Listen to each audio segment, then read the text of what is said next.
আসসালামু আলাইকুম বন্ধু, কি অবস্থা, কেমন আছিস? ওয়ালাইকুম আসসালাম বন্ধু, এই তো আলহামদুলিল্লাহ ভালো। তো বন্ধু, কুরবানির কি অবস্থা, কি করলি বাগের? আমার তো কুরবানি দিতে হইব।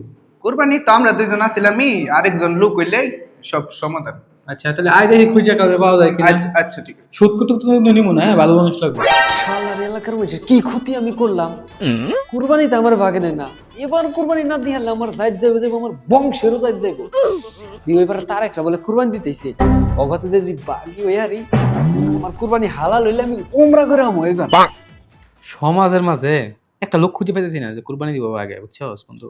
পাবি কেমনে বন্ধু, দেখোস না সমাজটা কেমন সুদ করে বইরে গেছে। বন্ধু, এটা তুই কিছু সঠিক কথা।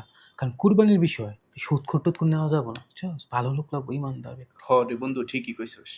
আসসালামু আলাইকুম বড় ভাই, শুনছি আপনারা নাকি কুরবানির লোক খুঁজতেছেন, তাহলে আমার একটু বাগে লন আপনি গো। কি কন? তাহলে তো আঙ্গুলকে ভালো হইলে কালা সমস্যা নেই। তুই কালি নিতেছিস বাগে, হ্যাঁ তো সমাজে পাক্কা সুদ করে।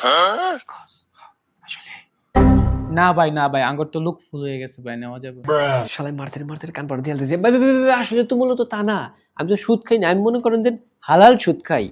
কারণ ধরেন আপনি একটু বিপদে পড়ছেন, আপনি কিছু টাকা দিলাম, দিয়া উদ্ধার করলাম, আপনার উপকার হলো আমার উপকার হলো, খুশি হয়ে যদি আপনি কিছু আমার দেন তাই হবো, বাস আর কিছুই নেই।